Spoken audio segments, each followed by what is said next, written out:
So last time we talked about particle in a circle. Today the whole lecture is going to be developed to solving Schrödinger's equation. This is very important, has lots of applications, and begins to give you the insight that you need into the solutions. So we're going to be solving this equation all through this lecture. And let me remind you what we had with a particle in a circle. The circle is the segment 0 to L with L and 0 identified. More properly, we actually think of the whole x-axis with the identification that 2 points related in this way that differ by L, or therefore for 2L, 3L, are the same point. As a result, we want wave functions that have this periodicity, and that implies the same periodicity for the derivatives as well. We looked at the Schrödinger equation and we proved that the energy of any solution has to be positive or zero.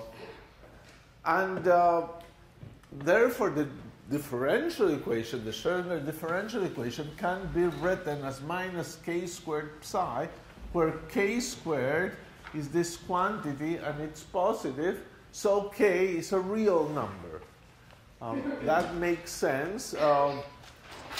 And finally, once you have this equation, you know that if the second derivative of a function is proportional to minus the function, the solution are trigonometric functions or exponentials, and we decided to go for exponentials that are perhaps a little more understandable, though we will go back to them. Now, that's where we stopped last time, and now we apply the periodicity condition. So we must have e to the I k x plus L equal to e to the I kx. If you cancel the e to the I kx on both sides, you get to e to the I kl must be equal to 1, which forces kl to be a multiple of pi, that is kl equal 2 pi n, of 2 pi, 2 pi n, where n is an integer.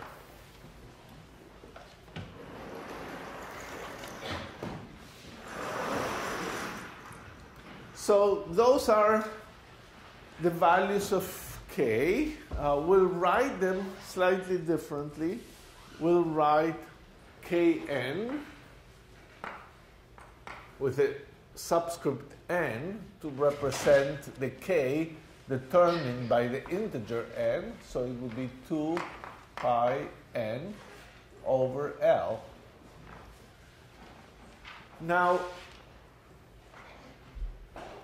from that equation for k squared equal 2me over h squared, you get E is equal to h squared k squared over 2m. And k in these solutions represents, therefore, the momentum. That is, the momentum Pn is h bar kn, and it's 2 pi h bar n over L. And the energies associated with solutions with kn value is En would be h squared kn squared, so 4 pi squared n squared over L squared over 2m. So this is equal to 2 pi squared h squared n squared over m L squared. Well, those are numbers. It's good to have them. And our solution is psi n of x is equal to e to the I, or is proportional to e to the I kn x. So far, So good, but we can now normalize this thing. This is the beauty of the problem of a particle on a circle. If you have a particle in free space, psi squared is equal to 1 and the integral is infinite. On the other hand, these ones are normalizable. That is, we can demand that the integral over the circle of psi n squared be equal to 1.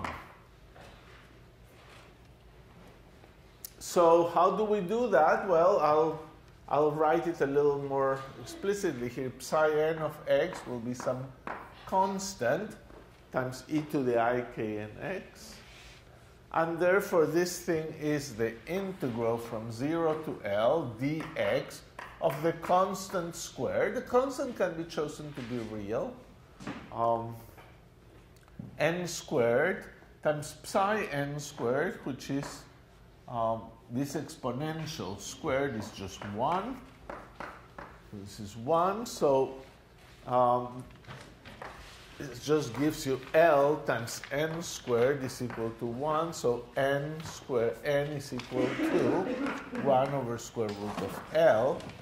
And finally, our psi n's of x are 1 over square root of L e to the I k n x, or 1 over square root of L e to the 2 pi I n x over L. Oops. All right. So these are our wave functions. These are our energy eigenstates. Our full stationary states, where we're finding stationary states, the stationary states have a psi of x times a time dependence. The time dependence is e to the minus I e. So you could say that psi n of x and t, the full stationary state, is psi n of x times e to the minus I e n t over h bar, and that solves the full Schrödinger equation. That's our stationary state. So one thing that should be emphasized here is the range of the integers. N is an integer, and we better realize if there's some exceptions, maybe just the positive. Is 0 included? Is 0 not included? In here, it's really as stated here.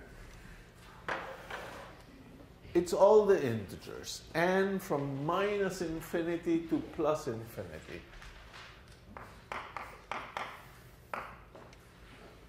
All of them must be included. And the reason we can understand that is that the momentum of each of these states, the momentum, is 2 pi h n over L. And therefore, these are all states of different momentum. There's no question that these are different states. There cannot be that one is just the same as another one. They have different momentum.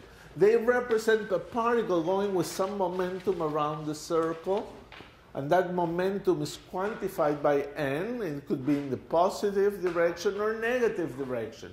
Now, you could be suspicious about n equals 0, but there's actually nothing to be suspicious about it. It's surprising, but psi 0 is 1 over square root of L, has no x dependence, and therefore it has 0 energy, and that's, I'm sorry, here there's a psi missing. The second derivative of a constant is 0, and if E is equal to 0, that's a consistent solution. So the constant is important. And now you also realize that psi, you have a nice phenomenon, that psi minus 1 and psi 1, for example, they correspond to n equals 1 and minus 1, have the same energy. Because the energy depends on n squared. So these are degenerate states with energy E1 equal to E minus 1. And so are psi 2 and psi minus 2. And of course, just psi minus k and psi k. They are degenerate states. And now, this hits into a property that is going to be important in the future about degenerate states. Whenever somebody gives you a couple of degenerate states, you know they have the same energy. But you must not stop there. If there are degenerate states and there are two states, it means that they're not the same. So there must be something physical about them that distinguishes them. Whenever you have degenerate states, you have to work until you figure out what is different about one state and the other. And here we got the answer. The answer is simply that they're degenerate states with a different momentum. So the momentum is an observable that distinguishes those degenerate states.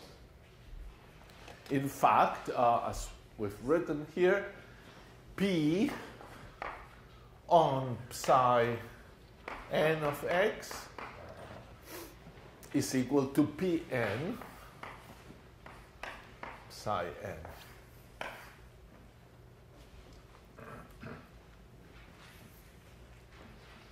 And Pn is given by this quantity. Okay, our eigenstates are orthonormal. They're eigenstates. So why are they orthonormal? They are eigenstates of a Hermitian operator with different eigenvalues. They're eigenstates of P with different eigenvalues. So they're orthonormal. The argument with the energy would have not worked out so well because there you have degenerate states. So these two states are degenerate with respect to energy. So you could wonder, how do you know they are orthogonal? But in this case, it's simple. They have different momentum. Momentum is a Hermitian operator. They should be orthogonal. And so the states are orthogonal. They are complete. You could write any wave function of the circle as a superposition of those psi n's. So any psi of x periodic can be written as psi of x, the sum a n psi n's over all the integers. And one last remark. We could have worked with sines and cosines.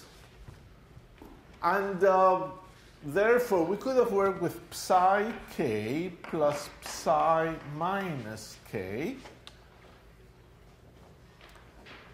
This psi k and psi minus k have the same energy. Therefore, the sum is an energy eigenstate of that same energy. The Hamiltonian acting on psi k gives you the energy times psi k. Here, the same energy times psi minus k. So this is an energy eigenstate. And this is proportional to cosine of kx.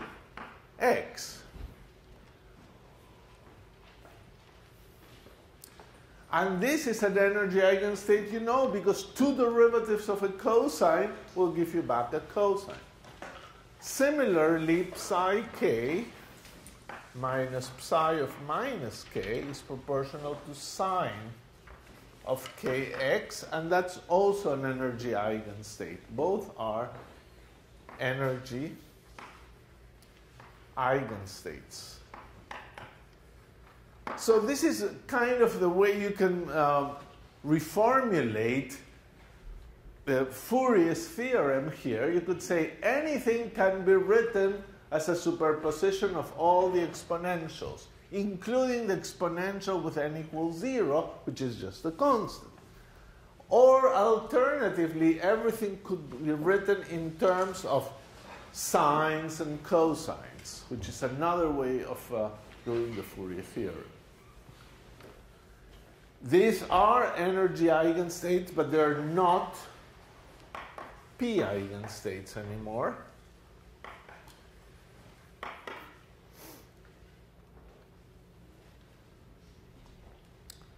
This, when you take a derivative, becomes a sine. When this, you take a derivative, becomes a cosine. They're not energy.